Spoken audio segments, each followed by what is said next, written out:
I'm Sean Edmison, and I'll take you through Lake-town Bazaar. So this was built for an art club collaboration in Seattle several years ago.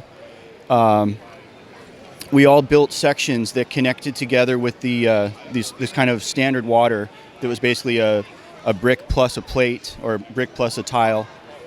My particular section, I wanted to convey the idea that Lake-town's kind of a vibrant place. There's a lot going on. It's very lived in.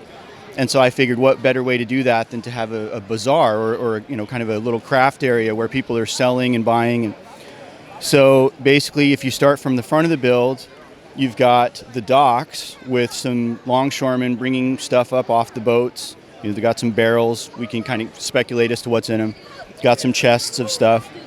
You got some ladies greeting the longshoremen.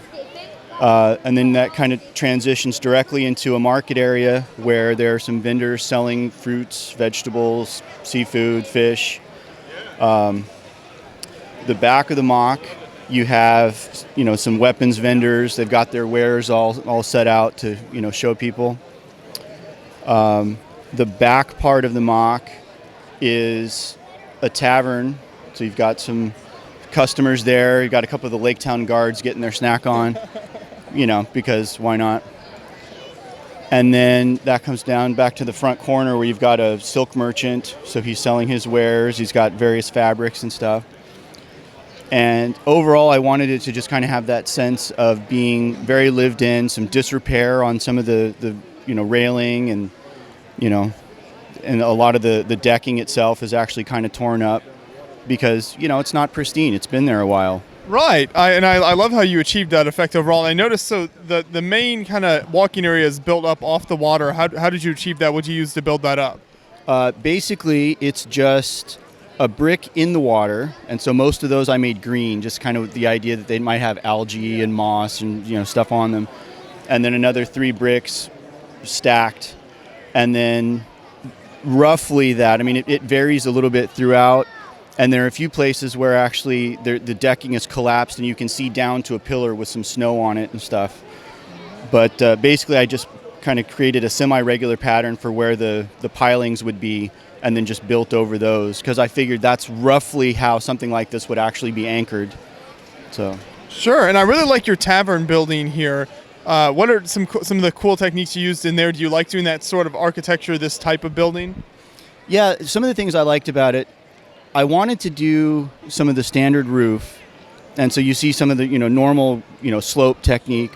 But in order to do the tower section, I wanted it to have some different angles that are very hard to get with just standard brick.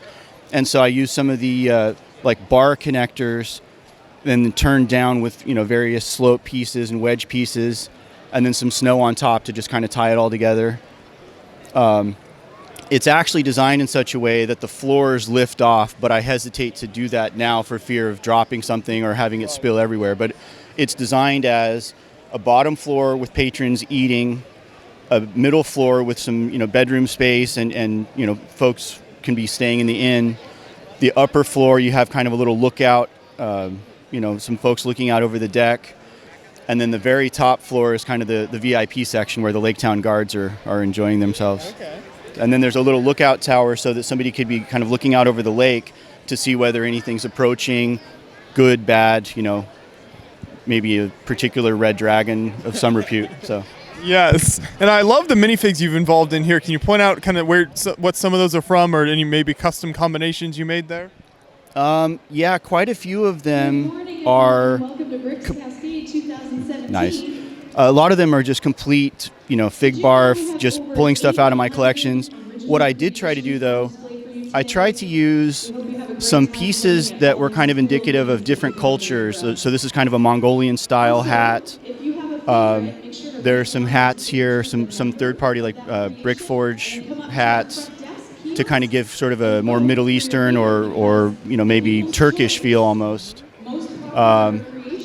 But yeah, mostly it was just trying to give that sense of this being kind of a melding pot of lots of different people who might be refugees from different areas or might be traders and merchants from far off areas, and that they've come here on their boats to wheel and deal. Right. Well, I think the build turned out great, and I appreciate you talking with me about it. Thank you. Thank you very much.